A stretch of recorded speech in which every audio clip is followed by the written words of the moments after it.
ನಮಸ್ತೆ ಸ್ನೇಹಿತರೆ, ಪೀಪಲ್ ಟಿವಿಗೆ ಸ್ವಾಗತ. ನಾನು ಮುರಳಿ ಮಲ್ಲವರು.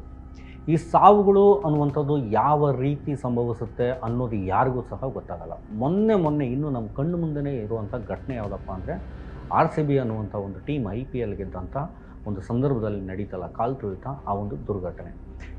ಚಿಕ್ಕ ವಯಸ್ಸಿನವರು ತೀರೋಗ್ಬಿಟ್ರು ಈ ಒಂದು ಘಟನೆಯಲ್ಲಿ. ಆ ಘಟನೆ ಮಾಸೋದಕ್ಕೂ ಮುಂಚೆನೇ ಇನ್ನೊಂದು ಭೀಕರವಾದಂಥ ಘಟನೆ, ಇಡೀ ಎಂಟೈರ್ ವರ್ಲ್ಡನ್ನೇ ತಿರುಗಿ ನೋಡುವಂಥ ಘಟನೆ ಈಗ ಅಹಮದಾಬಾದ್ನಲ್ಲಿ ನಡೆದಿದೆ.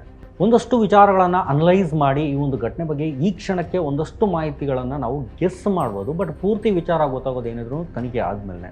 ಬಟ್ ಟೆಕ್ನಿಕಲಿ ಕೆಲವು ವಿಷಯಗಳನ್ನು ನಾವಿಲ್ಲಿ ಕೋಟ್ ಮಾಡ್ಬೋದು. ಈ ಬೋಯಿಂಗ್ ವಿಮಾನ ಕ್ರ್ಯಾಶ್ ಆಗಲಿಕ್ಕೆ ಮೇಜರಾಗಿ ಯಾವ್ಯಾವ ವಿಷಯ ಕಾರಣ ಅನ್ನುವಂಥದ್ದಾಗಲಿ, ಹಾಗೆಯೇ ಟೆಕ್ನಿಕಲ್ ಸಮಸ್ಯೆ ಇದ್ದರೂ ಕೂಡ ಈ ಒಂದು ವಿಮಾನ ಹಾರಿದ್ದಾದರೂ ಯಾಕೆ, ಮತ್ತು ಈ ಬೋಯಿಂಗ್ ವಿಮಾನವನ್ನು ಯಾವ ಕಂಪನಿ ಕಡೆಯವರು ಮೇಂಟೆನೆನ್ಸನ್ನು ಮಾಡ್ತಾರೆ, ಮೇಂಟೆನೆನ್ಸ್ ಇಲ್ಲದಿದ್ದಕ್ಕೆ ಈ ಒಂದು ವಿಮಾನ ಅಪಘಾತಕ್ಕೆ ಈಡಾಯಿತಾ, ಈ ಹಿಂದೆ ಯಾವೆಲ್ಲ ಫ್ಲೈಟ್ಗಳು ಅಪಘಾತ ಆಗಿದ್ದಾವೆ ಅನ್ನುವಂಥದ್ರ ಬಗ್ಗೆ ಒಂದಷ್ಟು ಮಾಹಿತಿಗಳನ್ನು ಕೊಡ್ತಾ, ತುಂಬ ಇಂಪಾರ್ಟೆಂಟ್ ವಿಷಯ ಏನಪ್ಪ ಅಂದರೆ ತಜ್ಞರು ಈ ಒಂದು ಘಟನೆ ಬಗ್ಗೆ, ಇನ್ನೂ ಈ ಒಂದು ದುರಂತದ ಬಗ್ಗೆ ಏನು ಹೇಳ್ತಾರೆ ಅನ್ನೋದನ್ನೆಲ್ಲ ನೋಡೋಣ. ಹಿಂದಿ ಇಂಗ್ಲೀಷಲ್ಲಿ ಒಂದಷ್ಟು ಜನ ಇದ್ರ ಬಗ್ಗೆ ತುಂಬ ಡೀಟೇಲಾಗಿ ಮಾತನಾಡಿದ್ದಾರೆ. ಬಟ್ ಕನ್ನಡಿಗರಿಗೆ ನೀಟಾಗಿ ಅರ್ಥ ಆಗಬೇಕು ಅನ್ನೋ ಕಾರಣಕ್ಕಾಗಿ ಒಂದಷ್ಟು ಲೆಂತ್ ಆದರೂ ಪರವಾಗಿಲ್ಲ ಅಂತ ಪಾಯಿಂಟ್ ಟು ಪಾಯಿಂಟ್ ಮಾತನಾಡೋಣ. ಹಾಗೆ ಒಂದಷ್ಟು ಡೆಪ್ತಾಗಿ ಈ ಒಂದು ವಿಚಾರವನ್ನು ಅನಲೈಸ್ ಮಾಡೋಣ. ಅದಕ್ಕೂ ಮುನ್ನ ನೀವೇನು ಪೀಪಲ್ ಚಾನಲನ್ನು ಸಬ್ಸ್ಕ್ರೈಬ್ ಮಾಡಲಿಲ್ಲ ಅಂದರೆ ದಯವಿಟ್ಟು ಈಗ ಸಬ್ಸ್ಕ್ರೈಬ್ ಮಾಡಿ, ಹಾಗೆ ಬೆಲ್ ಐಕಾನ್ ಕ್ಲಿಕ್ ಮಾಡೋದನ್ನು ಮರಿಬೇಡಿ.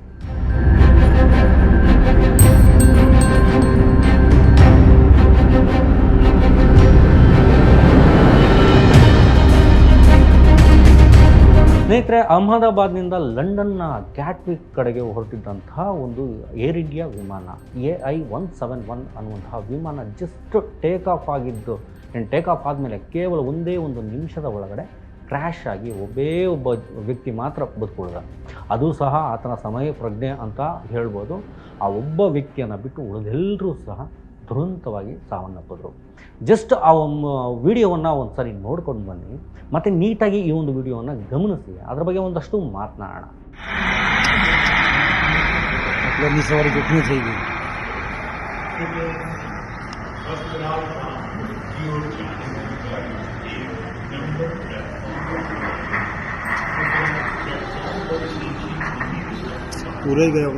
ನೋಡಿದ್ರಲ್ಲ ಈ ಒಂದು ವಿಡಿಯೋನ, ಎಂಟೈರ್ ವರ್ಲ್ಡಲ್ಲಿ ಈ ಒಂದು ವಿಡಿಯೋ ವೈರಲ್ ಆಗಿದೆ.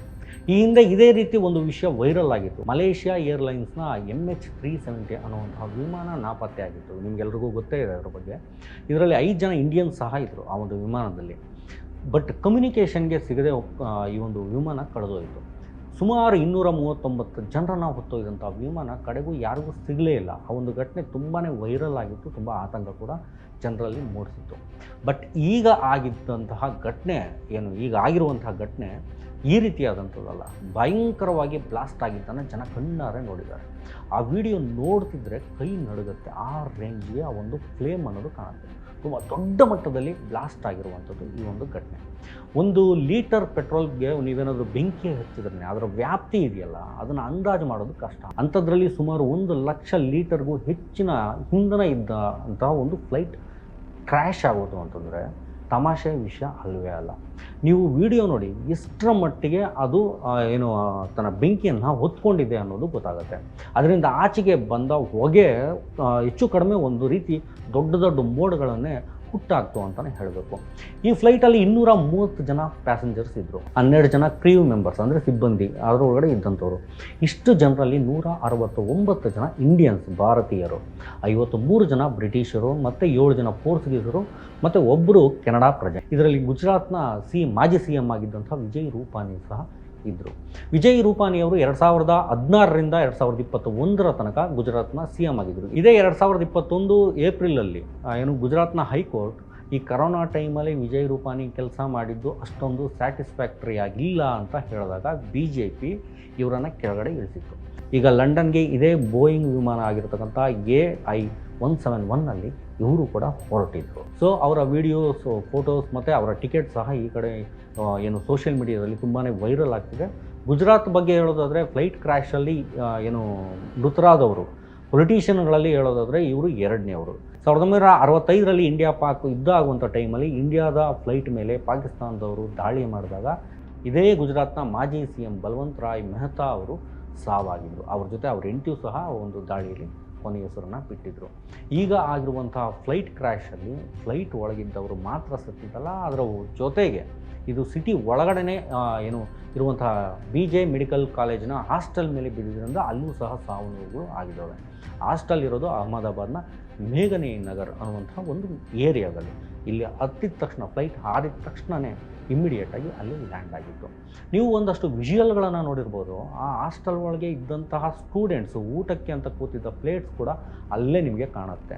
ಈ ಜೊತೆಗೆ ಫ್ಲೈಟ್ ಹೇಗೆ ಡಿಕ್ಕಿ ಹೊಡೆದಿದೆ ಆ ಒಂದು ಬಿಲ್ಡಿಂಗಿಗೆ ಅನ್ನೋದನ್ನು ನೀವು ನೀಟಾಗಿ ಅಬ್ಸರ್ವ್ ಮಾಡ್ಬೋದು.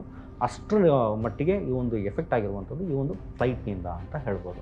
ಮತ್ತು ಈ ಒಂದು ಫ್ಲೈಟಲ್ಲಿ ಇಷ್ಟರ ಮಟ್ಟಿಗೆ ಬೆಂಕಿ ಹೊತ್ಕೊಳ್ಳೋದಕ್ಕೆ ಕಾರಣ ಕೂಡ ಇದೆ. ನಾ ಹಿಂದೆ ಹೇಳಿದಾಗೆ ಸುಮಾರು 1,25,000 ಲೀಟರ್ ಏವಿಯೇಷನ್ ಫ್ಯೂಯಲನ್ನು ಈ ಒಂದು ಫ್ಲೈಟ್ ಹೊತ್ತು ನಡೆದಿತ್ತು.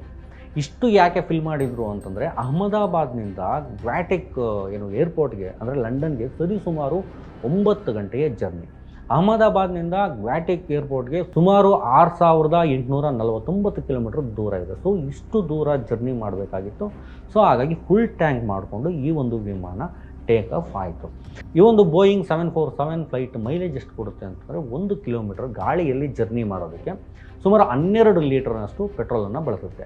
ಇದು ಸೀಟಿಂಗ್ ಕೆಪಾಸಿಟಿ ಮೇಲೆ ಹೆಚ್ಚು ಕಡಿಮೆ ಆಗ್ತಾ ಹೋಗುತ್ತೆ. ಅದು ಎಷ್ಟು ಜನ ಕೆಪಾಸಿಟಿ ಇದೆ ಅನ್ನೋದ್ರ ಮೇಲೆ ಮೈಲೇಜ್ ಕೂಡ ವೇರಿಯೇಷನ್ಸ್ ಆಗ್ತದೆ. ಪೆಟ್ರೋಲ್ ಅಂತ ನಿಮ್ಗೆ ಯಾಕೆ ಹೇಳಿದೆ ಅಂತಂದರೆ, ನಿಮಗೊಂದು ಚೂರು ಅರ್ಥ ಆಗಲಿ ಅಂತ. ಈ ಫ್ಲೈಟ್ಗೆ ಬಳಸುವಂಥ ಫ್ಯೂಯಲಲ್ಲೂ ಒಂದಷ್ಟು ಡಿಫ್ರೆನ್ಸ್ಗಳಿದ್ದಾವೆ. AV ಗ್ಯಾಸ್ ಮತ್ತು ಜೆಟ್ ಫ್ಯೂಯಲ್ ಮತ್ತು ಕೆರೋಸಿನ್ ಬೇಸ್ಡ್ ಫ್ಯೂಯಲ್ಗಳು ಮತ್ತು ಆ ರೀತಿಯಾದಂಥ ಒಂದಷ್ಟು ಫ್ಯೂಯಲ್ಸ್ ಇದ್ದಾವೆ. ಸೊ ಪೆಟ್ರೋಲ್ ಅನ್ನುವಂಥದ್ದು ನಿಮಗೆ ಅರ್ಥ ಆಗಲಿ ಅಂತ ಹಾಗೆ ಹೇಳಿದ್ದು. ಮತ್ತು ಇಷ್ಟು ಫ್ಯೂಯಲ್ ಇದ್ದಂಥ ಫ್ಲೈಟ್ ಅದೂ ಸಹ ಫುಲ್ ಟ್ಯಾಂಕ್ ಇದ್ದಾಗಲೇ ಬ್ಲಾಸ್ಟ್ ಆಯಿತು ಅಂದರೆ ಹೇಗಿರುತ್ತೆ ಅನ್ನೋದನ್ನು ನೀವೆಲ್ಲರೂ ಸಹ ಕಣ್ಣಾರೆ ನೋಡಿದ್ದೀರಿ. ಅಕಸ್ಮಾತ್ ಈ ಫ್ಲೈಟ್ ಲ್ಯಾಂಡಿಂಗ್ ಟೈಮಲ್ಲಿ ಏನಾದರೂ ಈ ಒಂದು ಕ್ರ್ಯಾಶ್ ಆಗಿದ್ದರೆ, ಏನಾದರೂ ಹೆಚ್ಚು ಕಡಿಮೆ ಆಗಿದ್ದರೆ ಬಹುಶಃ ಈ ಮಟ್ಟಿಗಿನ ಅನಾಹುತ ಆಗ್ತಿರಲ್ಲ. ಯಾಕಂದರೆ ಫ್ಯೂಯಲ್ ಅನ್ನುವಂಥದ್ದು ಅಷ್ಟರ ಮಟ್ಟಿಗೆ ಕಡಿಮೆ ಆಗ್ತಾ ಬಂದಿರ್ತಿತ್ತು. ಈ ಬೋಯಿಂಗ್ ಫ್ಲೈಟ್ ಟೇಕ್ ಆಫ್ ಆಗಿದ್ದ ಸೆಕೆಂಡ್ಸಲ್ಲಿ ATCಗೆ ಅಂದರೆ ಕಂಟ್ರೋಲ್ ರೂಮ್ಗೆ ಪೈಲಟ್ ಕಡೆಯಿಂದ ಒಂದು ಕಾಲ್ ಬರುತ್ತೆ, ಮೇಡೆ ಕಾಲ್ ಅಂತಾರೆ ಅದನ್ನು. ಬಟ್ ಆ ಕಾಲ್ ಜೊತೆ ಇಂಟ್ರ್ಯಾಕ್ಟ್ ಮಾಡೋದಕ್ಕೂ ಮುಂಚೆನೇ ಸಿಗ್ನಲ್ ಲಾಸ್ ಆಗುತ್ತೆ. ಈ ದುರಂತದ ಘಟನೆ ಏನಿದೆ ಅದು ನಡೆದೋಗುತ್ತೆ. ಈ ಮೇಡೆ ಕಾಲ್ ಅನ್ನುವಂಥದ್ದು ಎಮರ್ಜೆನ್ಸಿ ಕಾಲ್ ಥರ, ಇಮ್ಮಿಡಿಯೇಟ್ ರೆಸ್ಪಾಂಡ್ ಮಾಡಬೇಕಾಗಿರುತ್ತೆ. ಬಟ್ ಫ್ರ್ಯಾಕ್ಷನ್ ಆಫ್ ಸೆಕೆಂಡ್ಸಲ್ಲಿ ಈ ಒಂದು ಕನೆಕ್ಷನ್ ಕಟ್ಟಾಗಿದ್ದರಿಂದ ಬಹುಶಃ ಈ ದುರಂತ ತಡೆಯೋದಕ್ಕೆ ಸಾಧ್ಯ ಆಗಲಿಲ್ಲ ಅಂತಲೇ ಹೇಳಬೇಕು.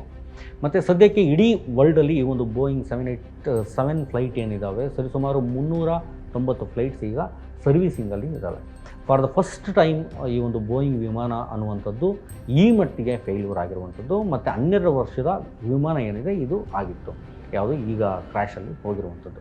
ಇದರ ರಿಜಿಸ್ಟರ್ ನಂಬರ್ VTANB ಅಂತ. ಇಂಡಿಯಾದ ಫ್ಲೈಟ್ಸ್ ರಿಜಿಸ್ಟ್ರೇಷನ್ ಅನ್ನುವಂಥದ್ದು VTಯಿಂದ ಶುರುವಾಗುತ್ತೆ. ಜಸ್ಟ್ ನಿಮ್ಮ ಒಂದು ಇನ್ಫಾರ್ಮೇಷನ್ಗೆ ಇದೊಂದು ಮಾತು. ಈಗೇನು ದುರಂತಕ್ಕೆ ಒಳಗಾದಂಥ ಫ್ಲೈಟ್ ಏನಿದೆ ಅದು 2013ರಲ್ಲಿ ಮ್ಯಾನುಫ್ಯಾಕ್ಚರ್ ಆಗಿದ್ದು. ಮತ್ತು 2013 ಡಿಸೆಂಬರ್ 14ರಲ್ಲಿ ಇದೊಂದು ಟ್ರಯಲ್ ಸರ್ವಿಸನ್ನು ಟೇಕ್ ಆಫನ್ನು ಮಾಡ್ಕೊಂಡಿತ್ತು. ಅದಾದಮೇಲೆ 2014ರಿಂದ ಇದು ಸರ್ವಿಸಿಗೆ ಬಂತು. 2 ಇಂಜಿನ್ ಫ್ಲೈಟ್ ಹೊಂದಿರುವಂಥದ್ದು ಇದು.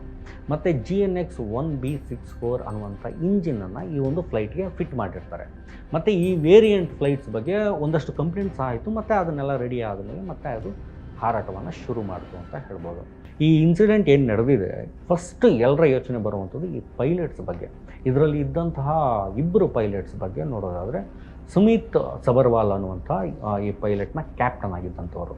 ಮತ್ತು ಇವರಿಗೆ ಹೆಚ್ಚು ಕಡಿಮೆ ಅಂದರೆ 8,200 ಗಂಟೆಗಳ ಫ್ಲೈಟ್ ಎಕ್ಸ್ಪೀರಿಯನ್ಸ್ ಇದೆ. ಸೊ ಇದು ತಮಾಷೆ ವಿಚಾರನೇ ಅಲ್ಲ, ಅಷ್ಟರ ಮಟ್ಟಿಗೆ ಅವರು ಒಂದು ಎಕ್ಸ್ಪೀರಿಯನ್ಸನ್ನು ಪಡ್ಕೊಂಡಿರುವಂಥದ್ದು.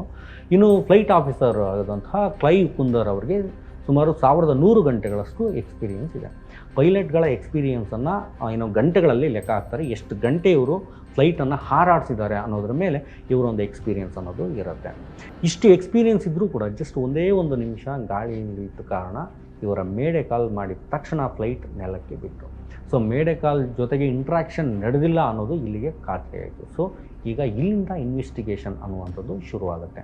ಈ ಇನ್ವೆಸ್ಟಿಗೇಷನನ್ನು ಯಾರು ಮಾಡ್ತಾರೆ ಅನ್ನುವಂಥದ್ದು ಇಲ್ಲಿ ಪ್ರಶ್ನೆ. ಇಲ್ಲಿ ಸುಮಾರು ಜನ ಈ ಒಂದು ಇನ್ವೆಸ್ಟಿಗೇಷನಲ್ಲಿ ಬಂದು ಹೋಗ್ತಾರೆ. BCAS, bureau of civil aviation security, ಇವರು ಈ ಒಂದು ಇನ್ವೆಸ್ಟಿಗೇಷನ್ ಅನ್ನೋದನ್ನು ಮಾಡ್ತಾರೆ. ಹೇಗಾಯಿತು, ಯಾಕಾಯಿತು ಅನ್ನೋದನ್ನು ಇವರು ಇನ್ವೆಸ್ಟಿಗೇಟ್ ಮಾಡ್ತಾರೆ. ಮತ್ತು DGCA ಅನ್ನುವಂಥವ್ರು, director general of civil aviation, ಇವರು ಭಯೋತ್ಪಾದಕರ ಕೈವಾಡ ಏನಾದರೂ ಇದೆಯಾ, ಯಾರಾದರೂ ಅಟ್ಯಾಕ್ ಮಾಡಿದ್ರಾ ಅನ್ನುವಂಥದ್ರ ಬಗ್ಗೆ ಇವರು ಇನ್ವೆಸ್ಟಿಗೇಷನ್ ಮಾಡ್ತಾರೆ. ಸೊ ಈ ಸ್ಪೆಸಿಫಿಕ್ ಏರ್ ಕ್ರ್ಯಾಶ್ ಬಗ್ಗೆ ಇನ್ವೆಸ್ಟಿಗೇಷನ್ ಮಾಡೋರು AAIB ಅನ್ನುವಂಥವ್ರು, ಏರ್ಕ್ರಾಫ್ಟ್ ಆಕ್ಸಿಡೆಂಟ್ ಇನ್ವೆಸ್ಟಿಗೇಷನ್ ಬ್ಯೂರೋ ಅನ್ನುವಂಥದ್ದು. ಇವ್ರ ಜೊತೆ ಬೋಯಿಂಗ್ ಮತ್ತು GE ಕೂಡ ಇರ್ತಾರೆ. ಟೋಟಲ್ಗೆ ಇವರೆಲ್ಲರೂ ಸೇರಿ ಈ ಒಂದು ಇನ್ವೆಸ್ಟಿಗೇಷನನ್ನು ಮಾಡ್ತಾರೆ. ಜೊತೆಗೆ ಈ ಟೀಮಲ್ಲಿ ಮೋಸ್ಟ್ ಎಕ್ಸ್ಪೀರಿಯನ್ಸ್ಡ್ ಪೈಲಟ್ ಒಬ್ಬರು ಇರ್ತಾರೆ, ಅದರ ಜೊತೆಗೆ DG ಕೂಡ ಇರ್ತಾರೆ. ಮತ್ತು ಈ ಎಲ್ಲ ಇನ್ವೆಸ್ಟಿಗೇಷನ್ ಟೀಮ್ ಅನ್ನುವಂಥದ್ದು ಮಿನಿಸ್ಟ್ರಿ ಆಫ್ ಸಿವಿಲ್ ಏವಿಯೇಷನ್ ಅಂಡರಲ್ಲಿ ಬರುತ್ತೆ. ಸೊ ಇವ್ರು ಏನೇ ಇನ್ವೆಸ್ಟಿಗೇಷನ್ ಮಾಡಿದ್ರು ಸಹ ಇವರು ಕೊನೆಗೆ ತಲುಪ್ತಕ್ಕಂಥದ್ದು ಈ ಒಂದು ಮಿನಿಸ್ಟ್ರಿಯವ್ರ ಕೈಗಡೆ. ಸೊ ಈ ಸಂಸ್ಥೆಗಳು ಮೊದಲು ಮಾಡಿದಂಥ ಕೆಲಸ ಸೈಟ್ ಇನ್ಸ್ಪೆಕ್ಷನ್, ಹೇಗೆಲ್ಲ ಕ್ರ್ಯಾಶ್ ಆಗಿದೆ, ಅಲ್ಲಿ ಸುಟ್ಟೋಗಿರುವಂತಹ ಫ್ಲೈಟ್ನ ಅವಶೇಷಗಳು ಮತ್ತು ಬೆಂಕಿ ಹೇಗೆ ಹತ್ಕೊಂಡಿದೆ, ಎಷ್ಟರ ಮಟ್ಟಿಗೆ ಅಲ್ಲಿ ಬೆಂಕಿ ಹೊತ್ತಿ ಉರ್ಕೊಂಡಿದೆ, ಮತ್ತು ಫ್ಲೈಟ್ನ ಯಾವ ಪಾರ್ಟ್ಸ್ ಒತ್ತಿ ಹೊರಡಿದೆ, ಮತ್ತು ಯಾವುದೆಲ್ಲ ಹಾಗೆ ಇದೆ, ಯಾವುದಕ್ಕೆ ಬೆಂಕಿ ತಾಗಿಲ್ಲ, ಇವೆಲ್ಲವನ್ನು ಮೊದಲು ಇವರು ಅನಲೈಸ್ ಮಾಡ್ತಾರೆ. ಇದೆಲ್ಲದರ ಜೊತೆಗೆ ಫ್ಲೈಟ್ ರೆಕಾರ್ಡರ್ ತುಂಬ ಇಂಪಾರ್ಟೆಂಟ್ ಥಿಂಗ್ ಇದು ಅಂತಲೇ ಹೇಳ್ಬೋದು. ಯಾಕಂದರೆ ಯಾವುದೇ ಫ್ಲೈಟ್ ಸಮಸ್ಯೆ ಆದರೂ ಕೂಡ, ಕ್ರ್ಯಾಶ್ ಆದರೂ ಕೂಡ ಮೊದಲು ಇವರು ಗಮನಿಸೋದಂದರೆ ಈ ಬ್ಲ್ಯಾಕ್ ಬಾಕ್ಸ್ ಅನ್ನೋದನ್ನು ಫಸ್ಟ್ ಇವರು ನೋಡೋದೇ ಇದನ್ನು. ಫ್ಲೈಟ್ನ ಸಂಪೂರ್ಣ ಡೇಟಾ ಅನ್ನುವಂಥದ್ದು ಇದರೊಳಗಡೆ ಇರುತ್ತೆ. ಜೊತೆಗೆ ಕಾಕ್ಪಿಟ್ ರೆಕಾರ್ಡರ್ ಕೂಡ ಇನ್ವೆಸ್ಟಿಗೇಷನ್ಗೆ ತುಂಬಾ ಸಪೋರ್ಟ್ ಮಾಡುತ್ತೆ. ಫ್ಲೈಟ್ ಕ್ರ್ಯಾಶ್ ಆಗೋಕ್ಕೂ ಮುಂಚೆ ಪೈಲಟ್ಸ್ ಏನೆಲ್ಲ ಮಾತಾಡಿದರು ಅನ್ನುವಂಥದ್ದು ತುಂಬ ಇಂಪಾರ್ಟೆಂಟ್ ವಿಚಾರ ಆಗಿರೋದ್ರಿಂದ ಸೊ ಈ ಒಂದು ಕಾಕ್ಪಿಟ್ ವಾಯ್ಸ್ ರೆಕಾರ್ಡರ್ ಅನ್ನುವಂಥದ್ದು ಇದೆಲ್ಲ ಡೇಟಾವನ್ನು ಸೇವ್ ಮಾಡಿ ಇಟ್ಕೊಂಡಿರುತ್ತೆ. ಸೊ ಇದು ಕೂಡ ಇವರ ಇನ್ವೆಸ್ಟಿಗೇಷನ್ಗೆ ತುಂಬ ಹೆಲ್ಪ್ ಆಗುತ್ತೆ ಅಂತಲೇ ಹೇಳ್ಬೋದು. ಸೊ ಇದರ ಜೊತೆಗೆ ವಿಟ್ನೆಸ್ ಟೆಸ್ಟಿಮೋನಿ ಅನ್ನುವಂಥದ್ದು, ಗ್ರೌಂಡ್ ಸ್ಟಾಫ್ ಏನು ಹೇಳ್ತಾರೆ, ಜೊತೆಗೆ ATC ಟೀಮ್ ಏನು ಹೇಳುತ್ತೆ, ಜೊತೆಗೆ ಫ್ಲೈಟ್ನ ಮೇಂಟೆನೆನ್ಸ್ ಕಂಪನಿ ಏನು ಹೇಳುತ್ತೆ, ಇದೆಲ್ಲವೂ ಕೂಡ ಇಂಪಾರ್ಟೆಂಟ್ ಆಗುತ್ತೆ. ಸೊ ಇವರೆಲ್ಲ ಇನ್ವೆಸ್ಟಿಗೇಷನ್ನ ಒಟ್ಟು ಮಾಡಿ ಕೊನೆಯಲ್ಲಿ ಆಕ್ಸಿಡೆಂಟ್ ಅಥವಾ ಕ್ರ್ಯಾಶ್ ಅನ್ನುವಂಥದ್ದು ಯಾಕಾಯಿತು, ಹೇಗಾಯಿತು ಅನ್ನೋದ್ರ ಬಗ್ಗೆ ಒಂದು ನಿಖರವಾದಂತಹ ಒಂದು ನಿರ್ಧಾರಕ್ಕೆ ಬರ್ತಾರೆ. ಯೂಶಲಿ ಇಂಥ ಕ್ರ್ಯಾಶ್ ಆದಾಗ ಯಾವ ಕಾರಣಕ್ಕೆ ಈ ಒಂದು ಘಟನೆ ಆಯಿತು ಅಂತ ನೋಡೋದಕ್ಕೆ ಹೋದರೆ ಫ್ಲೈಟ್ ಎರರ್ ಅಂತ ಹೇಳ್ಬೋದು, ಇಂಜಿನ್ ಫೇಲ್ಯೂರ್, ಅಥವಾ ಇನ್ನೊಂದು ಹಕ್ಕಿಗಳ ಡಿಕ್ಕಿ ಹೊಡೆಯೋದ್ರ ಬಗ್ಗೆ ಯೋಚನೆ ಬರುತ್ತೆ. ಈ ಹಿಂದೆ ಒಂದಷ್ಟು ಕೇಸ್ಗಳು ಕೂಡ ಈ ರೀತಿ ಹಕ್ಕಿ ಡಿಕ್ಕಿ ಹೊಡೆದಿದ್ದರಿಂದ ಒಂದಷ್ಟು ಕೇಸ್ಗಳನ್ನು ಆಗಿರುವಂಥದ್ದು ನೀವು ನೋಡಿದ್ದೀರಿ. ಫ್ಲೈಟ್ ಇಂಜಿನ್ ತುಂಬ ಸೆನ್ಸಿಟಿವ್ ಆಗಿರೋದ್ರಿಂದ ಇಂಥ ಸಾಧ್ಯತೆಗಳು ಸಹ ಇರುತ್ತೆ ಅಂತ ಹೇಳ್ಬೋದು. ಟನ್ನುಗಟ್ಟಲೆ ತೂಕವನ್ನು ಹೊತ್ತೊಯ್ಯುವಂಥ ಏನು ಫ್ಲೈಟ್ ಇಂಜಿನ್ ತುಂಬ ಸ್ಟ್ರಾಂಗ್ ಆಗಿರುತ್ತೆ. ಸೊ ಅಷ್ಟೇ ಸೆನ್ಸಿಬಲ್ ಮತ್ತು ಸೆನ್ಸಿಟಿವ್ ಆಗಿ ಕೂಡ ಇರುತ್ತೆ. ಇದರ ಒಂದು ಹಕ್ಕಿ ಇದರ ದಮ್ಮನ್ನು ಈಸಿಯಾಗಿ ಕೆಳಗಡೆ ಇಳಿಸ್ಬಿಡ್ಬೋದು. ನೀವು ಗಮನಿಸಿರ್ಬೋದು, ನಮ್ಮ ಬೆಂಗಳೂರಲ್ಲಿ ಏನು ಯಲಹಂಕ ಕಡೆ ಏರ್ ಶೋ ಆಗುತ್ತಲ್ಲ, ಆಗ 15 ದಿನ ಆ ಸುತ್ತಮುತ್ತ ಏರಿಯಾಗಳಲ್ಲಿ ಶೂಟರ್ಸ್ ಓಡಾಡ್ತಾ ಇರ್ತಾರೆ. ಈ ಹಕ್ಕಿಗಳೇನಾದರೂ ಕಂಡ್ರೆ ಶೂಟ್ ಮಾಡಿ ಅವುಗಳನ್ನು ಬಿಸಾಕ್ತಾರೆ. ಇದೇ ಭಯಕ್ಕೆ ಈ ಗಸ್ತು ಅನ್ನುವಂತಹ ಟೀಮ್ ಏನು ಫ್ಲೈಟ್ಗೆ ಏನಾದರೂ ಸಮಸ್ಯೆ ಆಗ್ಬೋದು ಹಕ್ಕಿಗಳಿಂದ ಅಂಥೇಳಿ ಸುಮಾರು 1 ತಿಂಗಳ ತನಕ ಆ ಸುತ್ತಮುತ್ತ ಎಲ್ಲ ಓಡಾಡ್ತಾ ಇರ್ತಾರೆ. ಇನ್ನೊಂದು ಇಶ್ಯೂ ಅಂತಂದರೆ ಇದರ ವೆಯ್ಟ್ ಇರುವಂಥದ್ದು, ಅದರ ಬಗ್ಗೆ ಕೂಡ ಒಂದಷ್ಟು ಡೌಟ್ಸ್ ಸಹ ಬರ್ಬೋದು. ಈ ಹಿಂದೆ ಒಂದಷ್ಟು ಘಟನೆಗಳು ಕೂಡ ನಡೆದಿದ್ದಾವೆ. ಸೊ ಎಲ್ಲವನ್ನ ಇಟ್ಕೊಂಡು ನೋಡೋಣ ಅಂತ ಹೋದರೆ ಫ್ಲೈಟ್ ಅನ್ನುವಂಥದ್ದು ಡೆಲ್ಲಿಯಿಂದ ಅಹಮದಾಬಾದ್ಗೆ ಆರಾಮಾಗಿ ಬಂದು ಇಳಿದಿದೆ. ಅಹಮದಾಬಾದ್ನಿಂದ ಇದು ಟೇಕ್ ಆಫ್ ಆದಾಗ ಇದು ಒಂದು ದುರಂತ ನಡೆದಿರುವಂಥದ್ದು. ಸೊ ಇಲ್ಲಿ ನಾವು ಒಂದು ವಿಷಯ ಅರ್ಥ ಮಾಡ್ಕೋಬೇಕಾಗಿರುವಂಥದ್ದು, ಈ ಒಂದು ವಿಮಾನ ಟೇಕ್ ಆಫ್ ಆಗುವಾಗ V1 ಸ್ಪೀಡಲ್ಲಿ ಇರುತ್ತೆ. ಟೇಕ್ ಆಫ್ ಅಲ್ಲ, ರನ್ವೇಯಲ್ಲಿ ಇರುವಾಗ V1 ಸ್ಪೀಡಲ್ಲಿ ರನ್ವೇಯಲ್ಲೇ ಇರುತ್ತೆ. ಮತ್ತು ಹಾರುವಂಥ ಟೈಮ್ಗೆ VR ಸ್ಪೀಡ್ಗೆ ತಗೊಳುತ್ತೆ. ಇನ್ನೇನು ಟೇಕ್ ಆಫ್ ಆಗಬೇಕು ಅನ್ನೋ ಟೈಮ್ಗೆ ಇದು V1ಗಿಂತ ಹೆಚ್ಚಿನ ಸ್ಪೀಡ್ ಇರುತ್ತೆ. ನೀವು V1 ಸ್ಪೀಡಲ್ಲಿ ಫ್ಲೈಟ್ನ ನಿಲ್ಲಿಸ್ಬೋದು, ಬಟ್ VR ಸ್ಪೀಡಲ್ಲಿದ್ದಾಗ ಫ್ಲೈಟನ್ನು ನಿಲ್ಲಿಸೋದಕ್ಕೆ ತುಂಬ ಕಷ್ಟ ಆಗುತ್ತೆ. ಯಾಕಂದರೆ ಆಲ್ಮೋಸ್ಟ್ ರನ್ವೇಯ ಕೊನೆ ತನಕ ಫ್ಲೈಟ್ ಅನ್ನೋದು ತಲುಪಿರುತ್ತೆ. ಸೊ ನೆಲದ ಮೇಲೇ ಈ ಒಂದು ಫ್ಲೈಟ್ ತಲುಪಿರೋದ್ರಿಂದ ಆ ಸ್ಪೀಡನ್ನು ಕಂಟ್ರೋಲ್ ಮಾಡೋದಕ್ಕೆ ರನ್ವೇ 1 to double ಬೇಕಾಗುತ್ತೆ. ಸೊ ಇಲ್ಲಿ ಆ ಒಂದು ಆಪ್ಷನ್ ಇರೋದಿಲ್ಲ. ಈ ಬೋಯಿಂಗ್ ಫ್ಲೈಟ್ ಅನ್ನುವಂಥದ್ದು ಹೆಚ್ಚು ಕಡಿಮೆ VR ಸ್ಪೀಡನ್ನು ದಾಟಿ V2 ಸ್ಪೀಡಿಗೆ ಅದು ರೀಚ್ ಆಗಿತ್ತು. ಸುಮಾರು 600ರಿಂದ 625 ಫೀಟ್ ಅಂದರೆ ಅಡಿಗಳ ಮೇಲೆ ಆಯಿತು. ಬಟ್ ಈ ಒಂದು ಸ್ಪೀಡಲ್ಲಿ ಮೇಲೆ ಹಾರಿದ್ದಂಥ ಈ ಫ್ಲೈಟ್ ಮತ್ತೆ ಹಾರಲೇ ಇಲ್ಲ. ಅದು ಎಲ್ಲ ಹಾರಿತ್ತು, ನೀವು ವಿಡಿಯೋಗಳನ್ನು ನೋಡ್ಬೋದು. ಜಸ್ಟ್ ಟೇಕ್ ಆಫ್ ಆಗಿದ್ದ ಕೆಲವೇ ಸೆಕೆಂಡ್ಗಳಲ್ಲಿ ಅದೇ ಸ್ಪೀಡಲ್ಲಿ ಅದೇ ಪೊಸಿಷನಿಂದ ಸ್ಪೀಡ್ ಕಡಿಮೆ ಮಾಡ್ಕೊಳ್ತಾ ಡೌನ್ ಆಗ್ತಾ ಬಂತು. ಆ ಒಂದು ವಿಡಿಯೋ ವಿಷಯಗಳನ್ನು ನೀವು ಗಮನಿಸಿದರೆ ನಿಮಗೆ ನೀಟಾಗಿ ಅರ್ಥ ಆಗುತ್ತೆ. ಸೊ ಎಕ್ಸ್ಪರ್ಟ್ಸ್ ಪ್ರಕಾರ ಹೇಳೋದಾದರೆ ಜಸ್ಟ್ ಟೇಕ್ ಆಫ್ ಆಗಿದ್ದ ತಕ್ಷಣ ಈ ಒಂದು ಏರ್ಕ್ರಾಫ್ಟ್ ಕ್ರ್ಯಾಶ್ ಆಯಿತು. ಮತ್ತು ಅಂಡರ್ ಕ್ಯಾರಿಯೇಜ್ ಸಹ ಹಾಗೆ ಕಾಣ್ತಿತ್ತು, ಅಂದರೆ ಅದರ ಕೆಳಗಡೆ ಇರ್ತಕ್ಕಂಥ ವೀಲ್ ಸೊ ಅದು ಕಾಣ್ತಲೇ ಇತ್ತು ಅನ್ನೋಂಥದ್ದು ಅವ್ರಿಗೆ ಹೇಳ್ತಾರೆ. ತುಂಬ ಇಂಪಾರ್ಟೆಂಟ್ ವಿಷಯ ಏನಪ್ಪ ಅಂದರೆ, ಈ ಫ್ಲೈಟ್ ಹಾರಿದ ತಕ್ಷಣ ಲ್ಯಾಂಡಿಂಗ್ ಪ್ರೊಫೈಲ್ಗೆ ಬಂದಿದೆ ಅನ್ನುವಂಥದ್ದು. ಲ್ಯಾಂಡ್ ಆಗುವಾಗ ಕಾಣುತ್ತಲ್ಲ ಫ್ಲೈಟ್, ಆ ರೀತಿ ಕಾಣ್ತಿದೆ ಅನ್ನುವಂಥದ್ದು. ಹಾಗಾಗಿ ಮೇಜರ್ ಇಶ್ಯೂ ಅನ್ನುವಂಥದ್ದು ಈ ಫ್ಲೈಟ್ನಲ್ಲಿ ಇತ್ತು ಅನ್ನುವಂಥ ಮಾತನ್ನು ಈಗ ಎಕ್ಸ್ಪರ್ಟ್ರು ಮಾತಾಡ್ತಿದ್ದಾರೆ. ಸೊ ಇಲ್ಲೊಂದಷ್ಟು ಪ್ರಶ್ನೆ ಅನ್ನೋದು ಹೇಳುತ್ತೆ, ಈ ಒಂದು ಫ್ಲೈಟಲ್ಲಿ ಇಂಜಿನ್ ಅನ್ನುವಂಥದ್ದು ಫೇಲ್ಯೂರ್ ಆಯಿತಾ ಅಂತ. ಸೊ ಇದರಲ್ಲಿ ಜನರಲ್ ಇಂಜಿನ್ ಅನ್ನುವಂಥದ್ದು 2 ಇತ್ತು. ಸೊ ಒಂದು ಫೇಲ್ಯೂರ್ ಆದರೂ ಕೂಡ ಮತ್ತೊಂದು ಇಂಜಿನ್ ಇರುತ್ತೆ. It can easily handle the flight, total ಫ್ಲೈಟನ್ನು ಅಂತ ಹೇಳ್ಬೋದು. ಚೂರು ಮೇಲೆ ಹಾರಿದ ಮೇಲೆ ಮತ್ತೆ ರಿಟರ್ನ್ ಆಗುವಷ್ಟು ಒಂದು ಇಂಜಿನ್ ಇದ್ದರೂ ಕೂಡ ಆರಾಮಾಗಿ ಅದು ವಾಪಸ್ ರಿಟರ್ನ್ ಬಂದು ರೈಲ್ವೆಗೆ ಕೂರಿಸ್ಬೋದಾಗಿತ್ತು. ಸೊ ಇಲ್ಲಿ 2 ಇಂಜಿನ್ ಫೇಲ್ಯೂರ್ ಆಯಿತಾ ಅನ್ನುವಂಥ ಪ್ರಶ್ನೆ ನಮಗೆ ಮೇಜರಾಗಿ ಕಾಣುತ್ತೆ. ಇದೊಂದು ಮಿರಾಕಲ್ ವಿಷಯ ಅಂತಲೇ ಎಕ್ಸ್ಪರ್ಟ್ಸ್ ಸಹ ಈ ಒಂದು ಮಾತುಗಳನ್ನು ಮಾತಾಡ್ತಿದ್ದಾರೆ. ಇದನ್ನು ನಂಬೋದಕ್ಕೂ ಅವ್ರಿಗೂ ಸಹ ಒಂದು ರೀತಿ ಕನ್ಫ್ಯೂಸ್ ಆಗಿದೆ ಅಂತಲೇ ಹೇಳ್ಬೋದು. ತುಂಬ ರೇರ್ ಕೇಸಲ್ಲಿ ಈ 2 ಇಂಜಿನ್ಗಳು ಫೇಲ್ಯೂರ್ ಆಗುವಂಥದ್ದು. ಸೊ ಆ ಒಂದು ಕೇಸ್ ಏನಾದರೂ ಇದರಲ್ಲಾಗಿದೆಯಾ ಅನ್ನುವಂಥ ಡೌಟ್ ಕೂಡ ಇದೆ. ಇನ್ನೊಂದು ವಿಚಾರ ನಾವು ಆಗಲೇ ಮಾತಾಡಿದಾಗೆ, ಹಕ್ಕಿ ಏನಾದರೂ ಹೊಡಿತಾ. ಸೊ ಇಲ್ಲಿ ಅಂಥ ರೀಸನ್ ಯಾವುದೇ ರೀತಿ ನಿಮಗೆ ಸಿಗೋದಿಲ್ಲ. ಯಾಕಂದರೆ ವಿಜುವಲ್ಲಿ ಎಲ್ಲರೂ ಸಹ ನೋಡಿದರೆ ಇಂಥ ಚಾನ್ಸ್ ಇರೋ ಸಾಧ್ಯತೆ ತೀರಾ ಕಡಿಮೆ. ಮತ್ತೊಂದು ಲೋಡ್ ಫ್ಯಾಕ್ಟರ್, ಈ ಸಾಧ್ಯತೆ ಕೂಡ ತುಂಬ ಕಡಿಮೆ. ತುಂಬ ರೇರ್ ಕೇಸಲ್ಲಿ ಇಂಥ ಇಶ್ಯೂಗಳು ಕಾಣುತ್ತೆ. ಇನ್ನು ವೆದರ್ ಬಗ್ಗೆ ಹೇಳೋದಾದರೆ, ಹಾರ್ಶ್ ವೆದರ್ ಅನ್ನುವಂಥದ್ದಿರಲ್ಲ, ಹವಾಮಾನ ಅನ್ನುವಂಥದ್ದು ತುಂಬ ಸಹಕಾರಿಯಾಗಿ ಇತ್ತು. ಮತ್ತು ಕೆಲವೊಮ್ಮೆ ಮಳೆ ಇದ್ದರೂ ಸಹ ನಾವು ಕೆಲವು ಟೈಮ್ಗಳಲ್ಲಿ ನೋಡಿದ್ವಿ, ಫ್ಲೈಟನ್ನು ಟೇಕ್ ಆಫ್ ಮಾಡ್ತಾರೆ. ತೀರಾ ಆಗೋದೇ ಇಲ್ಲ ಅನ್ನೋ ಸಂದರ್ಭದಲ್ಲಿ ಮಾತ್ರ ಟೇಕ್ ಆಫ್ ಮಾಡೋದಕ್ಕೂ ಹೋಗಲ್ಲ. ಫ್ಲೈಟ್ ಎಲ್ಲಿರುತ್ತೋ ಅಲ್ಲಿರುತ್ತೆ, ಫ್ಲೈಟ್ ಡಿಲೇ ಆಗುತ್ತೆ. ಸೊ ಮೇಜರ್ ಇಶ್ಯೂ ಬಗ್ಗೆ ತಜ್ಞರಿಗೆ ಹೇಳಿರುವಂಥದ್ದು ಫ್ಲೈಟ್ ಇಂಜಿನ್ ಪವರ್ ಲಾಸ್ ಆಗಿದೆ ಅನ್ನುವಂಥದ್ದು. ಹಾರಲಿಕ್ಕೆ ಬೇಕಾದಷ್ಟು ಪವರನ್ನು ಈ ಒಂದು ಇಂಜಿನ್ ಪ್ರೊಡ್ಯೂಸ್ ಮಾಡಲಿಲ್ಲ ಅನ್ನುವಂಥ ಮಾತು ಈಗ ತಜ್ಞರ ಕಡೆಯಿಂದ ಬರ್ತಿರುವಂಥದ್ದು. ಇದೆಲ್ಲದರ ಜೊತೆ ಇಲ್ಲಿ ಫ್ಲೈಟ್ನ ಮೇಂಟೆನೆನ್ಸ್ ಬಗ್ಗೆ ಕೂಡ ಒಂದಷ್ಟು ಪ್ರಶ್ನೆಗಳು ಎದ್ದಿದ್ದಾವೆ. ಏರ್ ಇಂಡಿಯಾ ಅವ್ರದ್ದೇ ಆದಂಥ ಒಂದು ಸ್ವಂತ ಮೇಂಟೆನೆನ್ಸ್ ಕಂಪನಿ ಕೂಡ ಇದೆ ಅವ್ರದ್ದೇ. Air India engineer service limited ಅಂತೇಳಿ ಅವರೊಂದು ಕಂಪನಿಯನ್ನು ಇಟ್ಕೊಂಡಿದ್ದಾರೆ. ಸುಮಾರು 190 ಫ್ಲೈಟ್ಗಳನ್ನು ಇವರು ಅಲ್ಲಿ ಮೇಂಟೆನೆನ್ಸ್ ಮಾಡ್ತಾರೆ. ಇದರಲ್ಲಿ ಸುಮಾರು 30 ಬೋಯಿಂಗ್ 787 ವಿಮಾನಗಳು ಕೂಡ ಇದ್ದಾವೆ.